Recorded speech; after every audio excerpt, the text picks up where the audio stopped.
मेरा नाम सुखकीरत सिंह है और मैं पंजाब के गुरदासपुर में रहता हूँ। हमारा गांव महादेव कला धारीवाल के नजदीक है। ये कहानी आज से 5-6 साल पहले की है।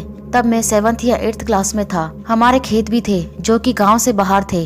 उन दिनों गेहूं की फसल पक चुकी थी और कटने के लिए तैयार थी। फसल काटने के लिए हमने किसी को बुलाया हुआ था और अगले ही दिन फसल मंडी के लिए भी जानी थी। तो वो फसल काटने वाला फसल काटने की एक कंबाइन मशीन लेकर आता था और जब भी वो अपनी मशीन लेकर आता था तो गांव के लोग पहले से ही उसको बुक कर लिया करते थे अपनी अपनी फसल कटवाने के लिए। हमारी फसल सबसे आखिर में कटनी थी। जब हमारी फसल के कटने की बारी आई तो मैं और मेरे पापा रात में खेत में ही मौजूद थे। मुझे रात में अकेले खेत में जाने से थोड़ा डर भी लगता था, क्योंकि एक तो हमारे खेत गांव से 2-3 किलोमीटर दूर थे और दूसरा खेत के पास ही एक शमशान घाट भी था। वो शमशान घाट चारों तरफ से झाड़ियों और पेड़ों से घिरा हुआ था और बिल्कुल हमारे खेत के साथ में ही था। रात के करीब 12 बजे थे।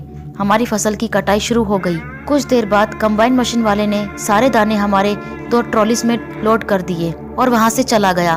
फिर हम भी ट्रैक्टर स्टार्ट करके अपने घर जाने लगे, लेकिन जब हमने ट्रैक्टर स्टार्ट करने की कोशिश की तो वो स्टार्ट नहीं हुआ। हमारा ट्रैक्टर काफी पुराना था और पहले भी वो कई बार स्टार्ट न होने की दिक्कत करता था। हमें लगा शायद आज भी ऐसे ही स्टार्ट नहीं हो रहा है। बार बार सेल्फ मारने पर भी ट्रैक्टर स्टार्ट नहीं हो रहा था। गेहूं के दानों से भरी वो ट्रॉली हम खेत में छोड़कर भी नहीं जा सकते थे, क्योंकि अगले ही दिन हमें वो मंडी में लेकर जाने थे। तो मेरे पापा मेरे ताऊ जी का ट्रैक्टर लेने गाँव में चले गए। मुझे बोला कि तू यहीं रुक के ध्यान रख, मैं ट्रैक्टर लेकर आता हूँ। ताऊ जी भी उस वक्त घर पर नहीं थे, इसलिए पापा को अकेले ही पैदल गाँव जाना पड़ा ट्रैक्टर लाने के लिए। अब उस खेत में मैं बिल्कुल अकेला था।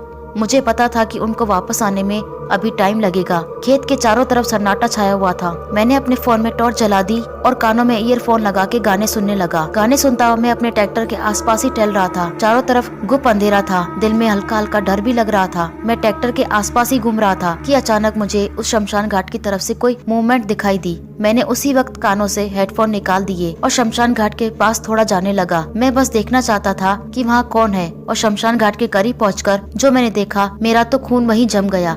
मैंने देखा कि उस शमशान घाट में जिस जगह मुर्दे को रखकर जलाया जाता है, वहाँ एक बूढ़ी औरत सफेद कपड़ों में बैठी हुई थी, लेकिन उसका चेहरा दूसरी तरफ था।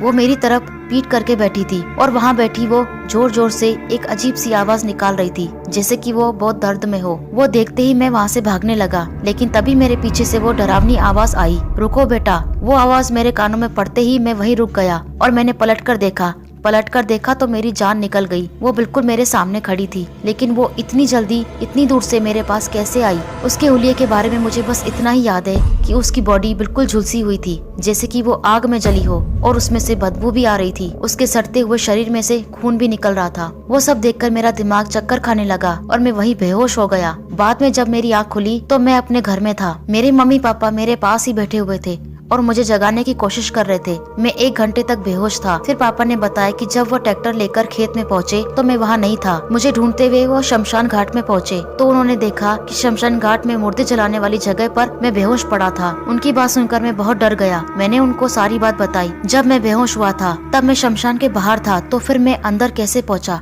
क्या वो बुढ़िया मुझे खींचकर अंदर ले गई? वो औरत आखिर कौन थी और वो इतनी रात को वहाँ क्या कर रही थी? शायद वो कोई इंसान नहीं थी। फिर मेरे पापा ने मुझसे कहा कि आज के बाद तुम जब भी किसी सुनसान जगह पर जाओ तो हमेशा मुंह में गुरुबाणी का पाठ करते हुए जाना, क्योंकि खेतों में काम करने की जिम्मेदारी आगे चलकर मुझे ही संभालनी होगी और कई बार रात में भी अकेला रुकना पड़ेगा। उस रात के बाद भी कई बार मैं खेतों में अकेला रुका हूँ, लेकिन वो औरत मुझे फिर कभी नहीं दिखाई दी। आई होप कि आपको ये वीडियो अच्छी लगी होगी। अगर आपके साथ भी कोई रियल हॉरर इंसिडेंट हुआ है जिसे आप मेरे चैनल पर शेयर करना चाहते हैं तो आप अपनी स्टोरी टाइप करके मुझे ईमेल से सेंड कर सकते हैं।